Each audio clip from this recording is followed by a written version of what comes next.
90% plus independent businesses will not be making a pound note right now. Let's say there's someone out there who wants to start their own business. What would you advise them? Start today. Start tonight. Start now. Start now. Go and get the website. Go and look at the social handles. Go and set something up. And also that job, you can dedicate 20 years of your life to one firm. They'll cut you off. And do they care about you? No, of course they don't. Money's a tool. What you're after really is freedom. What's the biggest risk you've taken in your entrepreneurial journey? The biggest risk, 100%, is launching.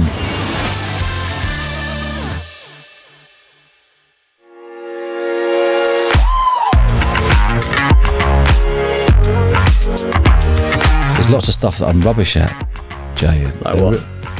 I'm never involved in any of my buffs. I've created 5 businesses over the last 27 years. And I'm not involved in the operations of the business. Okay. I like to create the idea of the business. I like to create the design, the feel. I like to reverse engineer it, what it's going to look like when it's at its best. And then what hoops I've got to jump through to get there, to make it the most amazing experience for someone walking through those doors of the festival. Or if I was creating the sportswear brand, which we built and sold, it had to be the best. It had to have the best materials. It had to have the best website. It had to have the best design. And had to have the best customer experience. That's what I'm good at. And one of my strengths is hiring people and creating a real good team around me to make me look better than I actually am. But operational side of things is not my bag. I've run all these businesses without sending any emails. I don't do email. Yeah. Everything I do is on the end of the phone. Everything I do is face to face. Are you still picking up the phone to people as well? I don't go chasing people for anything. But I'm on the end of the phone to help people. I'm on the end of the phone if I want to open up a door. And when you create cool stuff in business, people want to know who you are. So I never go to networking events. I've never handed out a business card. I've never owned any of that stuff. Never done any of that. People will find you if you're creating cool stuff, and you're a man of your word. Yeah. I haven't gone through 3 decades of business plus without doing a handshake with someone, and that's a deal for me. Look at them in the eye. Do I need contracts? No, I'm happy to not have contracts. Do we have contracts? Yes, we do, because of it could come wrong somewhere. Then you've got your lawyers involved and all that sort of stuff. But, I'm a man of my word. If I'm saying I'm going to do something, I'll do it. And there's not many of the old school around. There's a few. I've got some good mates who are still the old school, still people I do business with, Barry Hearn up at Matchroom Sport. There's lots of people I do business with and who are really good people and are straight talking people, and they'll tell you no. One of my strengths is saying no. That's another superpower. People are afraid to say the word no. And there's 2 ways of looking at it. You can say no and be firm, that's not for me, but thank you for the opportunity. And if someone says no to you in business, you don't take no for an answer, especially if you're in your 20s and 30s. Don't take no for an answer. Just means not yet. Just means they're not ready. So how do you follow up with that then? So if someone's out there listening and they are an entrepreneur and they have got the no, how do you get around that? Stay on their case. Stay on their case in a nice way. Check in on them. Randomly call them. Randomly send them a WhatsApp. Not badgering them for that deal, but just staying on the radar. Just let you know I'm here. Don't forget about me. When people do that with me, I don't forget about them. If people come to me and say, and I come in and say, come and have an opportunity that I'd like to employ, just stay on my radar. And when people stay on my radar, when the opportunity arises and the time's there and everything meets, bam, come in, you got the job. Yeah, otherwise you'll just fade away. Yeah. And I employ people in a very different way to anyone. But it works for us. I've employed hundreds of people over the years. And I build a real loyal team where people stay with you 10 years, 9 years, 8 years, 7 years. That comes down to how you look after them, make them feel, and creating the right culture in the business. I want to talk about this for a second because I listened to one of your episodes and I think Josh, is he now a director of Eventful Lives? Yes. Josh is brilliant. Yeah. But that's a lot of, you've empowered him. You've given him a lot of control of the business. Yeah. He's a young guy. Yeah. How did that come about? We got introduced to each other via his sister. We got on a house on fire. He's a creative. He was 21 years old, hungry, also a West Ham fan. Massively helps. Straight away it helps. But these things do help. We got on like a house on fire and he was super creative and he saw, I was 2 years into doing a podcast, but we only did it on Spotify and Apple. Never did it on socials and never did it on YouTube. And he was like, Dodge, you need to get on YouTube and you need to get on TikTok and you need to get on Insta and all these things. I was like, this could be a match made in heaven. And, you know, for him coming on board when YouTube was probably on, we're playing around with it, just uploading a few things, just seeing what happens. But we didn't really understand it, from going from 4,000 subscribers to today we're on 170,000 subscribers with over 100 million views. Wow. You know, so we're a real good team. And he's a doer. Yeah. He don't muck around. He's a doer. He's a grafter. He'll be here at 7, 8, 9 o'clock at night because he loves it. And I love it. So what he's got is what you wake up with every day, which is that passion for the business. Yes. You wake up excited about it. Yes. And he feels excited about your business. Yeah, absolutely. Our business. Your business. You know, he's a managing director. He's a shareholder. And that's what I like to do. I like to empower people. You know, I don't care if you're 21. I don't care if you're 25. I don't care what age you're at. If you're good enough, you're coming on board and you'll grow with us. It's really that simple. There's no hierarchy. I'm not here sitting in sort of my own room and demanding, and that's just not the way I work. I'm just on WhatsApp. We're bouncing ideas. Come up with the idea. Let's go for it. You know, how much are you involved in the ideas generation for it? Because you said earlier on that you wake up, you want to be you're not very good at the operational side of things. What you're good at is the ideas and thinking, strategy and those things. Yeah. Then you delegate that out. Yeah. But do you, for example, using Josh as the example, do you want him to bring ideas to 100%, you as well? 100%, all of them. And Dylan. Dylan's the number 2 in the business. He's constantly coming up with ideas. He's bounced, prime example this morning, like he pings me something and said, have you thought about doing an advert on the Eventful Lives podcast to talk about your other business, Event Crowd? You should be doing. I was like, genius. Thank you, mate. Like people, we empower people, give them self-belief. You know, anyone who's come on board here, within 3 months, they will be a different person. You know, they're working alongside an entrepreneur who gives them freedom to be creative, gives them freedom to allow them to make mistakes. It gives them freedom to be an entrepreneur within the business, but there's no financial risk for them. But that's the thing though. Not every entrepreneur is looking to, particularly with someone so young, bring them into the business and empower them in that way, give them shares in the business. Yeah.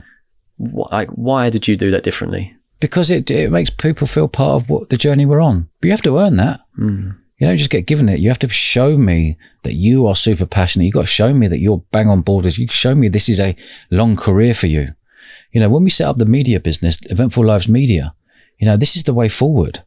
You know, I was the pioneer of the student nights, throwing 1,500 student nights across the UK. No one was doing it. And then people started following. Then we're the pioneer of a sport and music festival. And now we're going into a different world, a media world. But you have to keep, you know, for me, I have to be excited.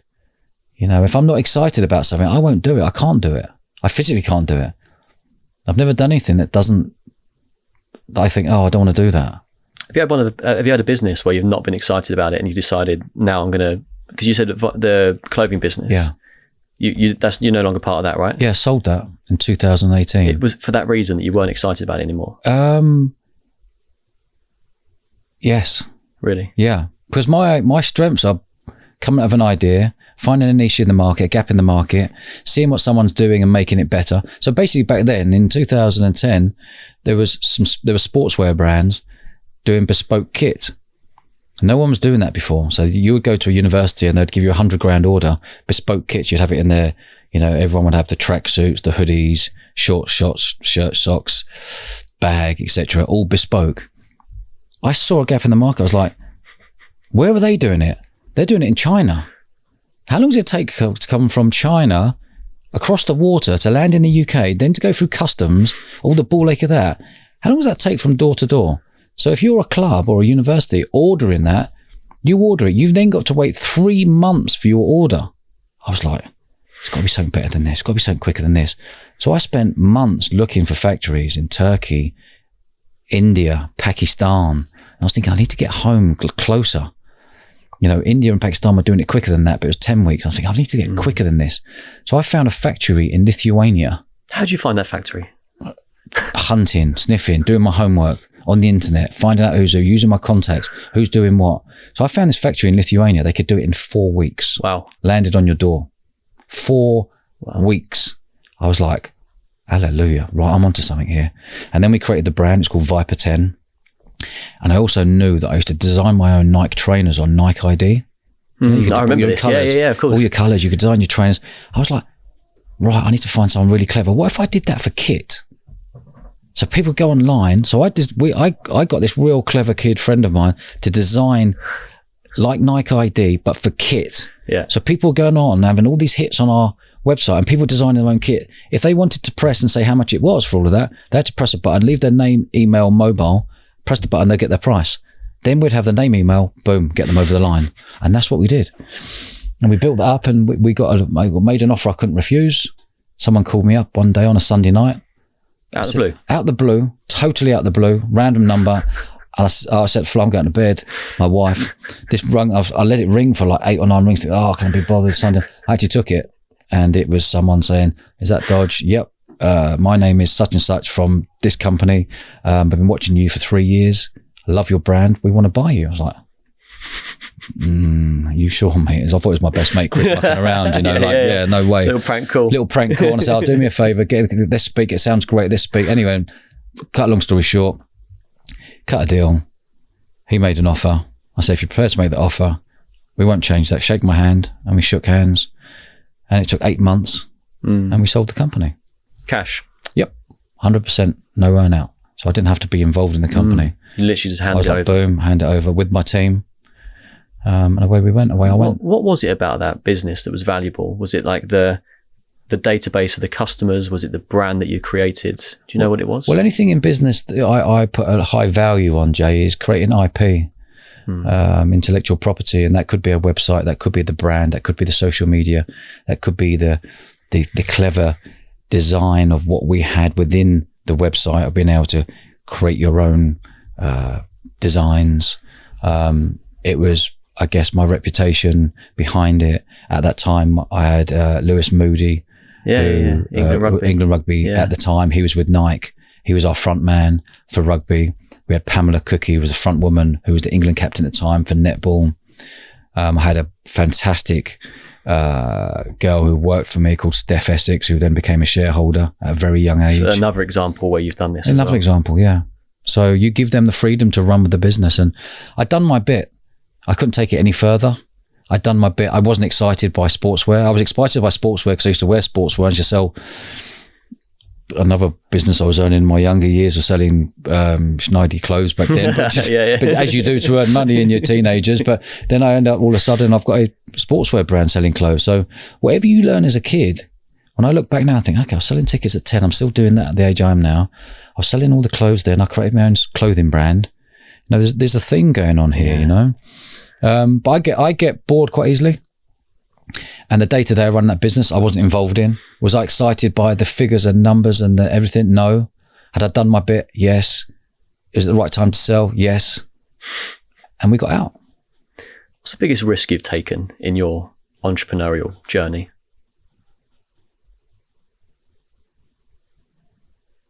The biggest risk, 100%, is launching a sport and music festival and gambling your family house on it.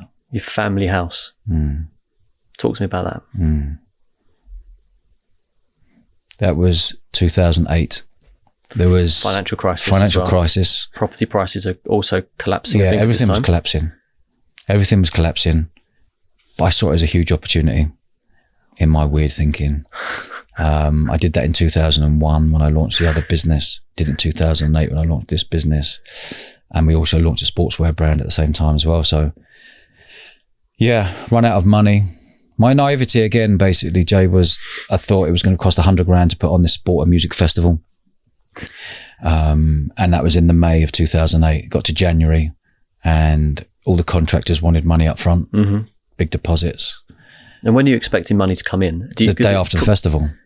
So you're not doing pre-sale at this point? Well, no one would buy tickets. Yeah. No one would buy tickets because no one would use the internet to put their credit card details in 2008 because everyone had the fear that people were going to take money out of their accounts and no one would buy online. So it was all cash. It was a serious gamble.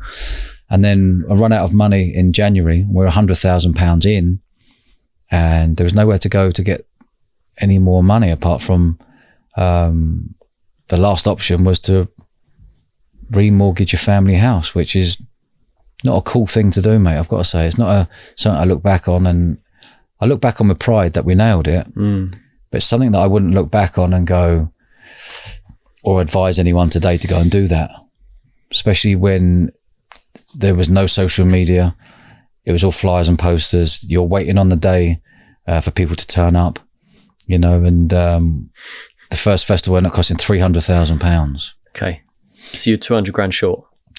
200 grand short. In total, we'd invested £300,000, which I didn't know how much it was going to cost. A bit different from the nightclub days. Yeah, well, nightclubs days was quick. It was quick. You promoted hard, you got rewarded very quickly. Yeah. You promoted hard, you got rewarded very quickly. Here was a different beast.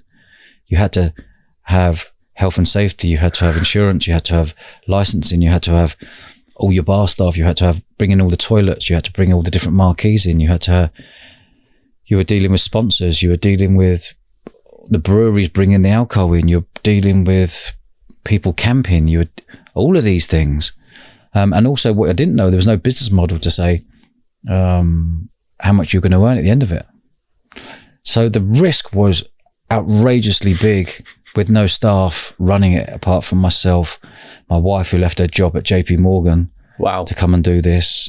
It was crazy. So you had this was your primary income at this point. It was, you were banking on this working. Yeah. Yeah.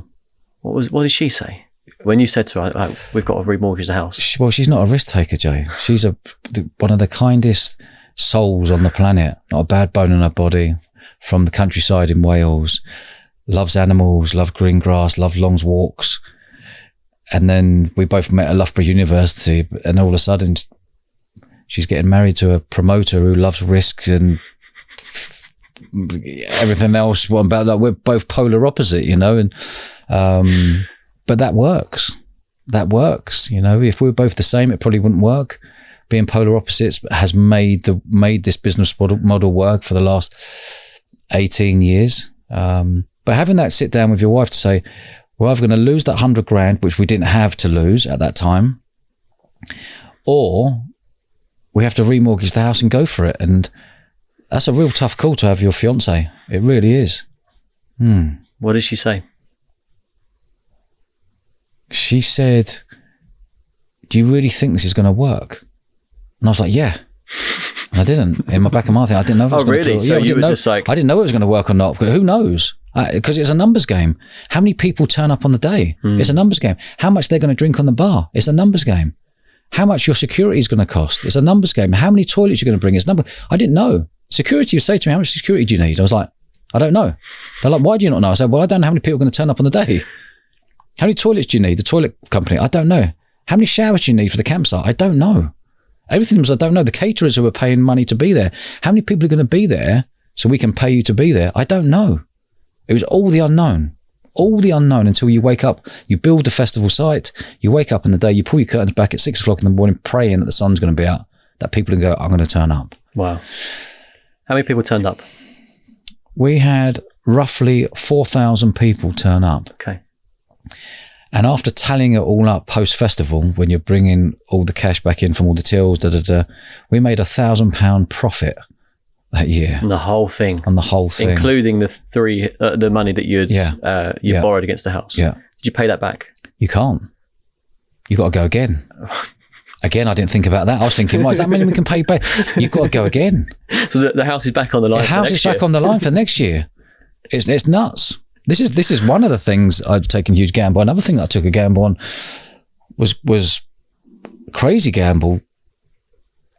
Was signing a 10-year contract with the venue with a personal guarantee on your house. Whoa. Yeah. I had it coming in from every angle. That was after year 3 I then signed a 10-year contract with a personal guarantee that if you did not do that within the 10 years, you have to pay that whole contract. Wow. Yeah, mate. Yeah, great. When I look back, I think, were you mad? But again, it's a big risk, but I knew I was locking that price in for 10 years. So I was thinking, that's a good point. I'm locking it in for 10 years because if you don't, any venue will see the work out and think, oh, we must be earning that amount. Right, let's double his rent. Let's triple his rent. And I couldn't have that. But you committed to 10 years. I committed to 10 years, yeah, which at that time, I think the rent jumped up to 30 odd grand. Okay. So that's another 300 grand, like, yeah. So like when I think about building the podcast, for example, I've got no time frame for how long it's going to last. It's sort of like going to go on until like indefinitely. Did you think the same about Bournemouth Sevens, to be able to say, I'm willing to commit to a 10-year contract? I had to, because where else am I going to earn money? I was basically didn't want to be going to nightclubs anymore and traveling the country, doing 30,000 miles a year, sleeping in hotels, taking the dorm money, driving back with the cash, coming back to London at the time before we moved down to Bournemouth. I didn't want to be doing that. I was kind of like done with it. You know, I was really done with it. Monday, Tuesday, Wednesday, Thursday on the road and then coming home. You know, remember when you're doing nightclubs, you're getting changed at 8 o'clock at night to go to work. It takes its toll. And all of a sudden, when I didn't have to do nightclubs, I was doing a festival. I'd be laying at home at 8 o'clock at night going, oh, I don't have to travel anywhere and I don't have to move anywhere and I can stay and relax. That was a beautiful feeling, the contrast, you know? Yeah, I was committed to 10 years. I was in. I've got to build this. I've got to tweak every year. I've got to tweak and improve. Every year you tweak and improve. You say, okay, well, next year I'm going to add a VIP. And the following year that worked. I'm going to add another sport. Let's add dodgeball. Yeah. My name's Dodge. I watched the movie. Let's add dodgeball. That put another 100 grand on the bottom line. I didn't know that was going to happen. All of a sudden, 90 odd teams entered to play this game called dodgeball. I got this massive inflatable from China brought over. That was the court. I had 2 courts of dodgeball. People loved it. It was fancy dressed. It was fun. There was no contact. Then I added hockey. Then we added netball. Then we added all these different sports. Then you start tweaking the prices entry. Then you start tweaking the prices of the bar. Then you start adding more entertainment. Then you start adding 100 DJs. And then you start adding different arenas. Then you start working out the way people walk around the festival site, that you want to keep it compact, that it looks packed and people are having fun and people are dancing on tables. And it became madness. You know, I was living and breathing this. And these are all things that you don't think about when you sort of put that business plan together when you first start out. I never had a business plan in my life. Never done one. Wouldn't know where to start. Just have it in my head. This is how I want it to look. Yeah. Hire the people. Yeah. Delegate. Yeah. That's impressive. What advice would you give though so you've said this quite a few times, that you wouldn't recommend, for example, like remortgaging the house and taking these big risks, but if there's someone out there today, and this podcast is sort of aimed at the ambitious mind, the people that either want to progress in their corporate careers, wouldn't apply to you, but the entrepreneurial side would. Let's say there's someone out there who wants to start their own business. Now, you didn't build a business plan, so what would you advise them? Start today. Start tonight. Start now. Start now. Do you really want to be working for a corporate until you're 60? Do you really want to be going to work, getting up in the morning, having a shower, getting changed, feeling I've got to go to work and there's 5 or 6 people I don't really like there and I don't really like my boss, but I've got a salary? Do you really want to be doing that for the rest of your life? Honestly, doesn't matter how. It doesn't matter if you work for a bank, doesn't work for a lawyer, doesn't matter. Okay, it's a job. But you'll be salaried up. You won't have freedom. You're told what to do. You're told what to wear. If you leave at 5 o'clock, people are staring at you. If you don't do extra hours, people are going, why is he not doing extra hours? He doesn't care, or she doesn't care. You're going to be trapped for life. And I've seen it firsthand, Jay. I've got friends of mine who are super talented sportsmen who are told by their parents, go and work for the big 5. Go and work for JP Morgan. Go and work for Barclays Bank. Well, they're now in their 40s, still stuck there, regretting that they didn't start their own business or didn't start something for them. Because it's not a better feeling than growing something for you. Growing a business, even if it's on the side. If you're out there working in a corporate company, start thinking about creating something yourself, because the world is changing very quickly. AI is going to be taking over the world very quickly, 1,000,000 times faster than the Industrial Revolution, where there was 100 people working on a farm and all of a sudden a tractor come along and that tractor could do the same work as 100 people. This is working faster than that. And if you're not up to speed with AI, or at least understanding AI and being the person who can control AI, you're going to get left behind. There's going to be no more accountants. There's going to be no more lawyers. It's all going to be done by AI for free. Yeah, I know some lawyers, and like the paralegal industry, for example. I mean, what it would take someone to read all of these papers and textbooks and all that sort of stuff can be done in seconds now. Yep. It would have been weeks before. Yeah. You think you're a black cabbie? Yeah. You had to train 3 years. 3 years on a scooter, understanding every street and everything. All of a sudden, he can now press a button to take people exactly the routes they need to go. That's on a smaller scale. But going back to your point there, anyone who's thinking about starting a business, I would start today. If you're in a business and a corporate, build something on the side now. Go and get the website, go and look at the social handles, go and set something up, go and start developing something. Come home and be excited. Don't come home, just sit Netflix and have your dinner and go to bed, and then dread on a Sunday night you've got to go back to work and oh my God, I've got to deal with that boss. I don't like him. Doesn't matter. Gone are the days when people would leave university with a degree and go and get a job and feel like they're safe. No one's safe at the moment.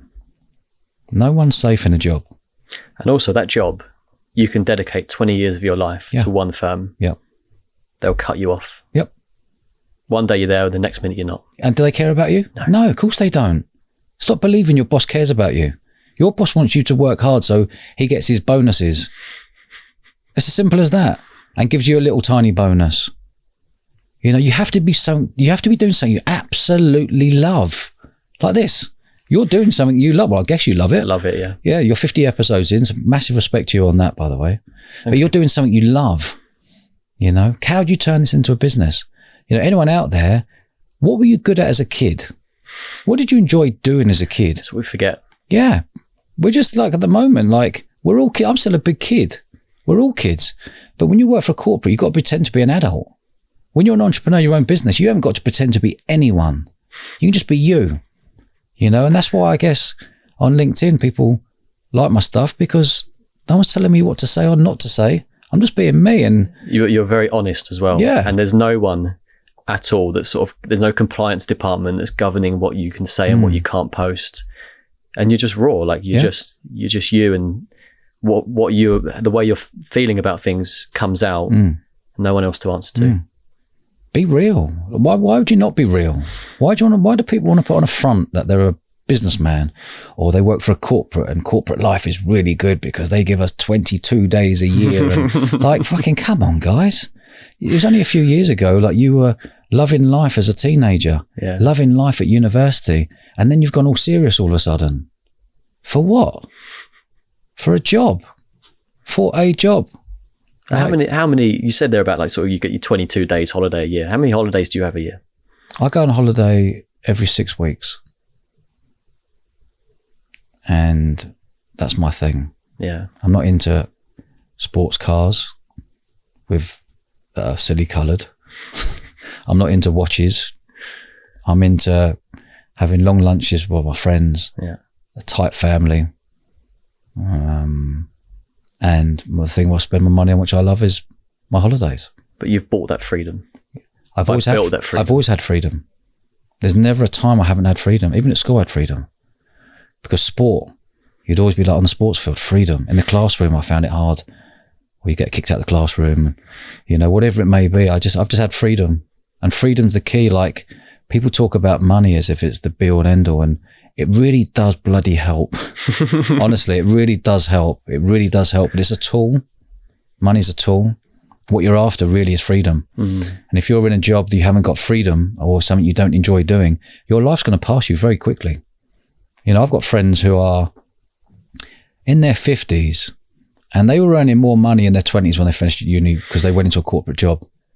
They've been stuck with these handcuffs and they're no better off now than they were after leaving uni because they've got a family, they got a car on tick, which is £1,000. They got the kids' schooling, whatever it is. They've got no fun money at the end of the month. And they're sitting there going, why did I not make that move when I was 28? Why did I got approached by someone when I was 33 to come and join this company? Why did I not go and do that? Do we really want to be at like 70 or 75 and 80 looking back going, I wish I did that. Shit, I should have done that. Fuck my life. I only got the average age is 78. I've only got 8 years there. Why did I not do that? We got one life, Jay. When people put that in perspective, you've got one life. I think it wakes people up a bit. When you put it in perspective, the average man or woman lives for 29,000 days or 4,000 weeks. When you put that on a piece of paper, see where you are on that chart. The average age It's 38. People think, oh, your average age is 45, 50. That's your average, isn't it? Your average age is 38. You know, and I really try to put it in a way to people that just to wake them up a bit. I heard something on a podcast recently, and the guy said along the lines of, do today what the person that your version of you at the end of the year will look back on and say thank you. Yeah. Or imagine someone filming you constantly to write a movie about your life. This is part of your life, what you're doing now, Jay. You in the corporate world? Yeah. What do you do? Wealth management. Okay. And I love what I do, which is fantastic. Amazing. If you love what you do and you genuinely love what you do, amazing. But part of your life story at the moment, if someone was filming your life, when you look back with, you've got your son sitting on your knee, it might be a 10-year-old or whatever, and you look back and go, yeah, I took a bit of a pivot there. I went and did this thing called a podcast. Didn't know what podcast was, but I went and did this podcast thing, and I ended up having 50 conversations in the first year with some real credible, nice people. And I ended up building up relationships with these people, because one thing that no one tells you about podcasting, Jay, is that I've done 280 plus episodes now. You build this most extraordinary relationship with people who've come on your podcast. Yeah. Because they've told you their life. They've entrusted you. And when you stay in contact with these people, that's more contacts. Again, as a kid, everyone you meet, I was taught, everyone you meet is a contact. And I've carried all these contacts through my life. Pound a man. Everyone you meet is a contact. You know, my parents gave me self-belief as a young kid. Believe in yourself. If you feel like you can go and do it, give it a go. What's going to happen if you don't? Keep tweaking until you succeed. But the whole time, and like, you are absolutely right about the podcast, and it's growing my network. Yeah. And who am I sitting down in front of people? I'm sitting down in front of people that are successful in their corporate careers or entrepreneurs. Yeah. Who are my clients in the wealth management game? Those are the people. Brilliant. So, and this is something that's completely sustainable, I believe. I love my career. I can build something on the sides, and it creates an ecosystem. Perfect. Where it can all come together. As long as you can earn from what you're doing. In terms, I don't mean earn like YouTube and all that sort of stuff. That's great. You'll get to that point where you'll go, okay, well, this is bringing some money, happy days. But as long as you're earning with the context you're meeting and doing deals with these people, because one, you'll get a huge amount of trust being a podcast host, because you can't hide. You can't hide being a podcast. And the people on the podcast who are speaking, they can't hide. Nothing gets edited, you know, so you're going to build a lot of trust, and people are going to have a lot of trust in you to do deals in your wealth management, to believe in you're the person to go to, you know. And the moment I met you, straight away, you just had trust written all over you. Really? Yeah. Yeah. And that's why we're here today. What year was that we went to Paris? 2023. Was it November? Okay. Yeah. October, November? Yeah. It's the Rugby World Cup, wasn't it? That's right. 2 semi-finals. Yeah. And likewise as well, like, I met you and you were just very genuine, very authentic. And then I followed up with you and you just said, look, you know, I'll help you out. If you've got any questions, just drop me a message. Yep. And I appreciate that so much. No, that's what I love doing. And it speaks volumes about you as a person. Thank you. And that's one thing I would say about you as well, is that I think that the common theme across all of your businesses that you've created is that you are an action taker and a doer. And I think that that's probably your superpower. It's like the marketing side of things. And I'm going to reference your episode with James Sinclair for a second, because that was a fantastic episode. Is that a good one? Yeah. I love that. I've listened to it and watched it probably like 3 or 4 times now. He is an amazing businessman. Yeah. And he created something what he called the 8 traits of the greats. And he went through those with you. And he was like, you might be the most complete entrepreneur that he's met. Yeah, I remember. That was a huge compliment from James, in fact. I really like James Sinclair. I like him as a human being. I like him as an entrepreneur. I like him as a businessman. And he is straight talking and real as you get. Yeah. So when he invited me onto his podcast, I was like, this is going to be a great conversation. I don't know where it's going to go. But we had an absolute cracker of a conversation. And I don't do many podcasts. I've been on a few. I want to do a few more this year. But that one is, everyone always triggers me going, oh my God, you and James Sinclair, you were just bouncing off each other. It was great to hear 2 British entrepreneurs just bouncing, really. Yeah. Yeah. And I mean, what the business that he's created, from literally being a party man, probably dressed like a dressed in a clown outfit at one point, wasn't he? And then to then build the businesses he has now. Yeah. But yeah, that was an amazing episode. And I listen to that regularly to try and get ideas about what I should be doing and to try to get inspiration. And there's loads of the messages that come, I get inundated with those messages from that, but everyone's like, there is so many golden nuggets and everything you guys were saying. Nothing was planned. It's just, I can only talk about my career, or when someone's asking me a question, you could ask me anything you want. I can only go vroom.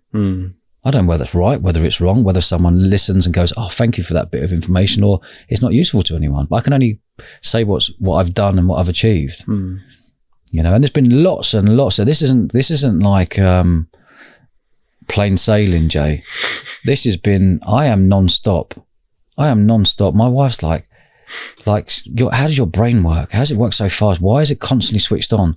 The only time my brain switches off is 2 times, really. One, when I'm having a long lunch and there's vino involved and you're having a laugh and completely switch off. And the other time is when I'm sleeping. Other than that, the moment I wake up, ping, ping, ping, ping, ping. You know, when you're running 3 companies and you're dealing with lots of things that could go wrong, you know, since 2020, there's lots of firefighting. You know, everyone's been firefighting. Particularly in the event space as well. Particularly in the festival world, event space, nightclubs, bars, restaurants, all the stuff that people take for granted in the UK. You know, this is British culture, Jay. You know, I am absolutely devastated to see the way our British culture is going. We all grew up in pubs. We all grew up in nightclubs. The country's built on pubs. Pubs, nightclubs, independent restaurants. They're all closing down. Yeah. They're all closing down. You think about it, even if you're a bank, if you're an 82-year-old man or woman going to the bank, that's your moment in the week when you can have a chat with the woman or guy behind the counter. That's been taken away. Bingo halls. We may laugh at bingo halls. That's a community of 60 to 90-year-olds going there religiously every single day. All closed down. Our communities in the UK are just closing down. It's really sad. And the pandemic's done that. And it's had a huge knock-on effect of people's mind health. Yeah. What is it about that period in the pandemic that did that? Well, no one could go out. Number one, no one could go out. You were told to wear a mask, stay at home and stay in the garden and whack pots and pans for the NHS on a Thursday, which was amazing. And, you know, I've got fond memories of that time. I've got real fond memories. 1, it slowed me down. 2, it made me reflect on the past, because I was always like, what's next? 3, you bond with your family even more, and you really take things like what are really important in your life. You know, that's what it kind of slowed people down with. Allowed people to train, it allowed people to play golf, it allowed people to get fit, allowed people to cycle, all these things that you could do and actually go, everything else can stop. But it was a false economy. It was really false, because the government were paying your staff, the government were paying you, the government were paying this. And I was sitting there thinking, this is too good to be true. You know, I've been in some big things before where the Twin Towers in 2001 or the big recession 2008. Then we had this pandemic. It allowed me to bring my entrepreneurial spirit, take it to another level, to create new businesses, because I knew I had to create a business that was pandemic proof. What does a pandemic mean? What does COVID mean? What does Corona mean? Furlough wasn't what does furlough mean? Then, None of them were. No. I never clue what any of them were. Didn't have a Scooby what any of them were. None of us did. But what I did know, now's time to start creating something that's pandemic proof. And that's why we created 2 new businesses. And now we're into year 4 of both businesses. The media company, Eventful Lives Media, and the online events course, which are both working really well right now. But we're in a very different time at the moment. Really, really different. You got to remember, there was 1,500 nightclubs pre-pandemic. We're down to less than 400 right now. Wow. Pubs are closing down one every single day. Restaurants, this year, restaurants have fallen off a cliff. Wow. All the independents can't afford to open their doors. The bills are too high. And the problem is, like, I had this conversation with a local cafe owner to where I live, independent. She's had to close down. And I said, like, why? Like, I've been coming to you since she was open before the pandemic. She stayed open during the pandemic. She pivoted her business, and she brought all of the groceries and stuff in the house so she could stay open as a convenience store. And now 2024 it was, she had to shut down. Yep. Because vape shops yep. and those sorts of businesses are offering landlords more money. Now, I mean, there's a lot of these popping up. Yeah. Now, they can't all be profitable. So how the hell can they afford to pay for the rent to get an independent coffee shop or independent restaurant out? Yeah. Well, you got to remember that you got to remember that 70% of businesses don't make any money. Pre-pandemic. Post-pandemic, government won't talk about this. Lay you money, 90% plus independent businesses will not be making a pound note right now. It's what the government don't understand about entrepreneurship as well. The government are clueless. The government are clueless when it comes to business. I'm not into politics.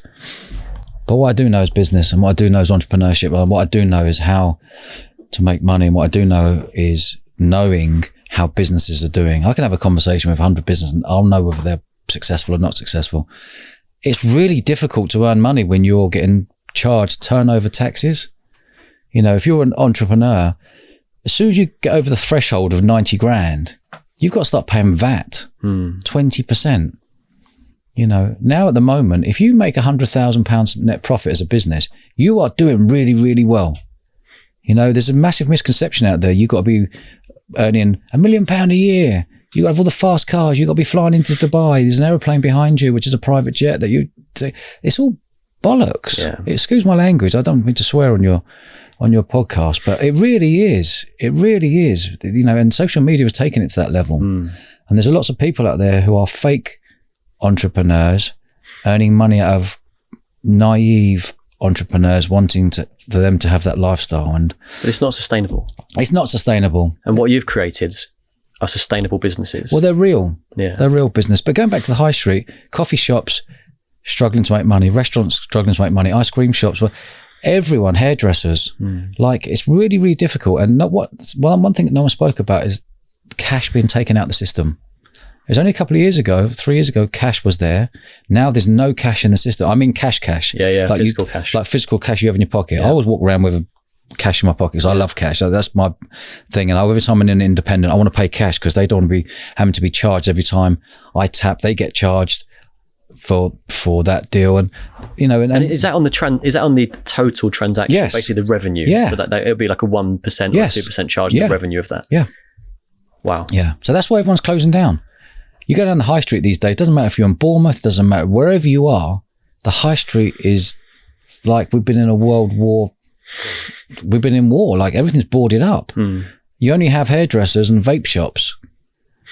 Even the big guns, even your M&S's, even your big House of Frasers and all they're all gone. Yeah.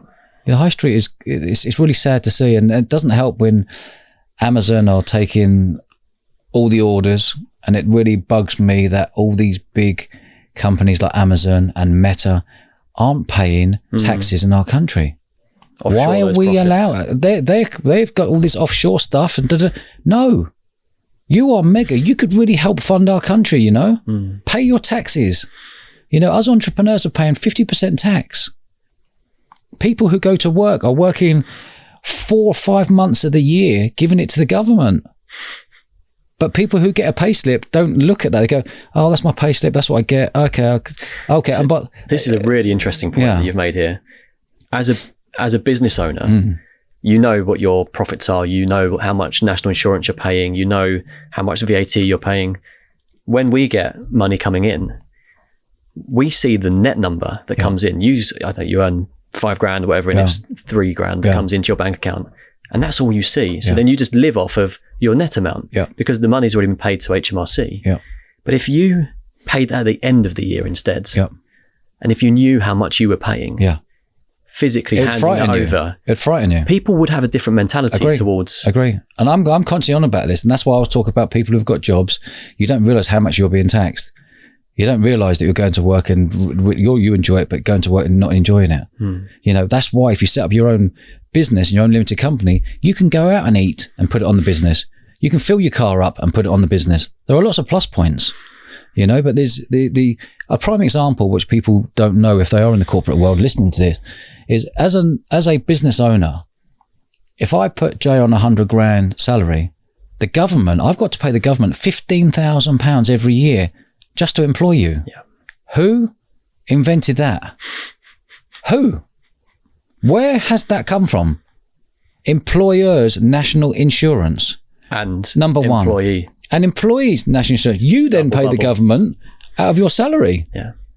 It's appalling. It really is appalling. But what happens is that if you bring this up or someone talks about it, goes, oh, that's just the way it is.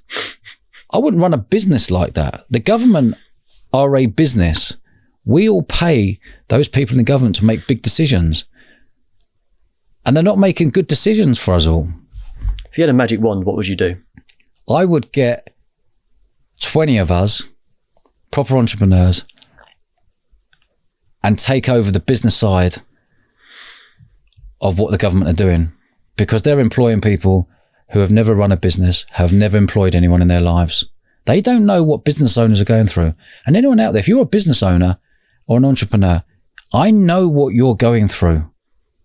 I know that you're laying there at night stressing about money, paying the payroll at the end of the month. I know what you're going through, knowing at the next month, are you going to get customers in?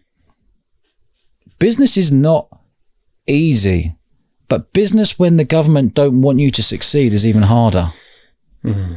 Do you believe that with this current government? 100%. They don't want you to succeed. They don't want you to succeed.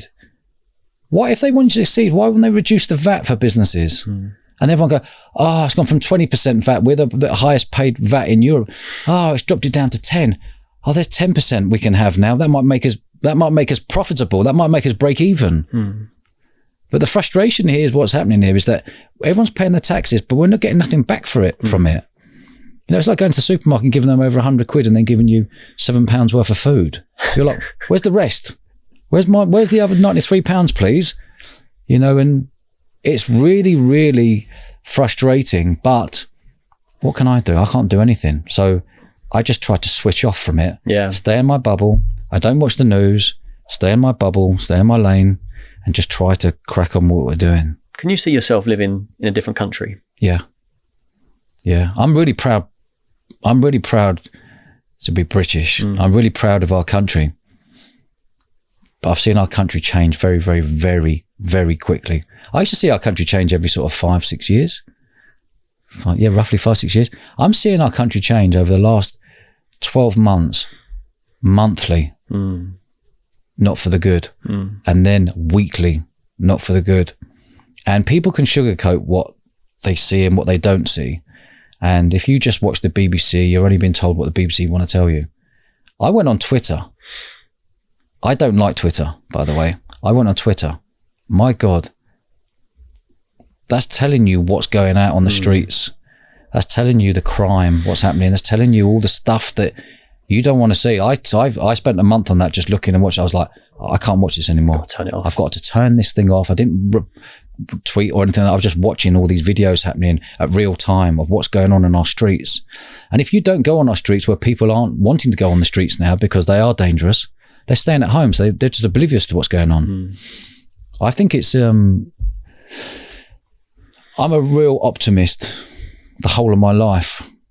But I can see why a lot of my friends have left the country. Have they? Yeah. Yep. A lot of businesses. Where have they gone to Dubai, gone to Cape Town, gone to Portugal. I can see why they've gone. I'm not going anywhere. But I can see why they've gone. I really can. Could I live in Dubai? But no, not full time. You'd like a bit of Portugal though, wouldn't you? I love a bit of Portugal. That's my go-to anyway. Yeah. But again, in Portugal in the winter months I also love England. Yeah. You know, I'm lucky to live in the countryside, so I'm away from everything, but I'm also grew up on the streets, so I know what the streets were like. I also know going on the streets now when I'm there and going to check out different towns and cities, I'm walking around like, my God, this has changed. It's got a vibe to it. People are walking around with trauma on their face. People don't have money, and if you haven't got money, you've got to do things to go and get money. Yeah. And that's why you're seeing so many people going into these supermarkets and just robbing £200-300 worth of food and alcohol and walking out. Because what are you going to do? The police going to do anything? No. Mm. You call the police, they're like, oh no, sorry, we can't go there. So there's no win here, you know? But it's even hard. Like, I've got a good job. Yeah. Pays good money. Mm. But the issue that my generation now face is like... How old are you, Jay? 34. Okay. So getting on the property ladder. You do look like Gareth Southgate, by the way. I thought I was going to get that in there. A better looking version. Oh, I appreciate that. It's, we're without the waistcoat. Well, I've got a little cardigan on today. Looking good. But getting on that property ladder, and I think that's also, like, for example, me and my girlfriend, she's got a great job as well. So collectively... Give her a shout out. Julia, she's amazing. She's bang on the ball. Yeah, she's in the football world. She's commercial director at Chelsea. That's right. Yeah, amazing. She's proper on. Big shout out, Julia. Yeah, she's. I met her in Paris as well, wasn't it? You did, yeah. That's right. Yeah, she knows Alex and those guys. Yeah, that's why I was there. Yeah, you're on a freebie. I was on a freebie with Alex. Yeah. Property ladder. But getting on the property ladder, like the hurdles to get on there, the stamp duty. The stamp duty is going up again in April, and what do we, if we're going to start a family, well, you probably want not a 2-bedroom flat in London. You probably want something bigger. You might have to move outside the city. And all these questions you start to contemplate before you can make that decision about, growing a family and those things. But time's running out. And the problem is that then you start to look at the options that are like the Portugals or the Dubais, where you can go and earn money and keep a larger portion of your money. The lifestyle might be better. And I can see a lot of my generation now are looking overseas because a lot of things feel unachievable here. And if you want to start a family, my God, like crime, property market and those things, just feel like friction and hurdles to stop you from doing red tape everywhere. Yeah. Red tape everywhere. I feel, do you own your own property? I own a property. Okay, well done. At least you're on the ladder. Yeah. I think it's really difficult. I feel really sorry for the Gen Zs up to the age of 24. I think I love Gen Zs. I employ a lot of them. I really love their minds, but they're a very different mind to the next ones, millennials and Gen X. They've got lots of talent, but they've been brought up in a world at the moment where it's just all social media and all doom and gloom from the pandemic. It's like, wow, how are their minds going to be? They're all glued to their phones. But their minds are not good. No. The data says it as well. Yeah. Like so many people are in therapy and suffering from depression in that cohort of people, the Gen Z. I think it's really difficult to get on the property ladder because when we were growing up, I think it was 3 times your salary. It's like 10. Now it's like 9, 10 times. Impossible. Impossible. And the way to earn money, I know some influencers don't believe that you should get on the property ladder. I think you should get on the property ladder as soon as you possibly can. Because once you're on the ladder, it's hard to get off the ladder. Yeah, which is what I did. Yeah, once you're in. 25, I think. Yeah. I find it, it's, I don't know what the answers are. I don't know what the answers are for a lot of the generation adult generation from 18 to 30. I think there's a lot of lost people out there. The government aren't at the moment talking about the huge unemployment rate. I'm seeing people get unemployed left, right and centre. Really? Do the government talk about it? No. Why? Because it's not the narrative. What are people going to do? What are people going to do? If you lost your job, not you personally, say if you lost your job and then you can't find another job, but you've got rent to pay or you've got a mortgage and you can't pay it, then what? Okay, you go and get a loan. Okay, can you get a loan? I don't know. Then what? I use your credit card. Oh yeah, but I've got a student loan to pay 300 quid a month off every year. I'm 50 grand in debt on my student loan as well. Did a degree. There's another thing. People do degrees. Like 95% of people who do a degree don't use that degree in the world they're in right now. But it's crazy. 6-figure debt. 6-figure debt around the neck. And we have to take responsibility. And in the age I'm at in my 40s now, we have to take responsibility to say to these kids, as someone who's been to uni and God, it was great when I was there. As a parent now, you can't go to the kid, go to uni, it's the best thing ever. It was great when I was there. Because now it's not great. A prime example today, Bournemouth University employ 2,000 people. They've made 500 people redundant over the last few months. Today, they're making another 200 people. What's it telling you? It's telling universities aren't even working. Universities used to be back in the day, if you went and got a degree, you were a very small percentage and you would go and get a job easier because you've got a degree and you've applied yourself and your starting salary would be on a lot higher than most. Now it's not. No one cares you've got a degree. I've never looked at anyone's CV in my life. I don't care if you've got a degree or not. It's about the person. You buy people. I buy into people. Things have got to change. Things are changing massively, but what I'm scared of is this whole 4-letter word, what should scare a lot of people, and that's the word debt. The country's in debt. Football clubs are in debt. Rugby clubs are in debt. Professional support, no. I was taught as a kid, never have debt. The only debt you should have is your mortgage or your house. If you're lucky enough to pay off your house, wonderful. If you're not, that's the only mortgage, that's the only debt you should have around your neck. In my opinion. Yeah. Some people are now buying cars with debt and that sort of thing. So. I know people pre-pandemic were driving around in nice 4x4 Range Rovers. Post-pandemic, they're stuck on that Range Rover paying £1,000, £1,200 a month. I've seen a lot of people driving nice cars now getting back to reality because, you know, or moving up to from a 700 grand house to a 1.7 million pound house because the interest rates were only 1%. Well, now they're 4.5%. People have come unstuck. You know, there's debt's scary. It really is. But I think it's, you know, the scariest part of debt is seeing the young kids now using Klarna, buying a pair of trainers. Crazy, isn't it? Oh, you can pay for 3 months. Trainers. Now it came out the other day. You could now fast food takeaways are now saying you can buy a hamburger, chips, and a drink, and get yourself into debt, and you can pay over 3 months. Just pay us a £2 a month. What's this world coming to, man? Yeah. No one's ever taught about money at school. No one. So how are you meant to go in later life and know about money? No one's ever taught business at school. Podcasting really comes in. Agree. Hearing messages like yours. And the purpose of my podcast is to try to showcase a lot of these people that are maybe overachievers in society, and saying this is an option for you instead. You don't have to go down that traditional route. Yep.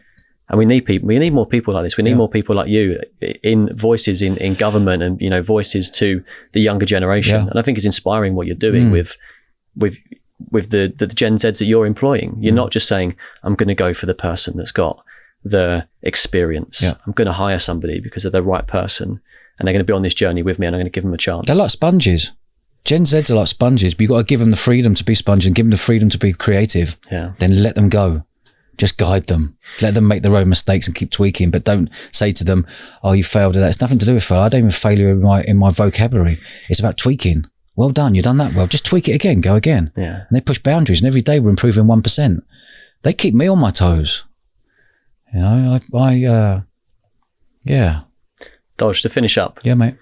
Why are you doing all this? What is it? What's the motivation throughout your life to do all this? Wow, it's a deep question, that, Jay.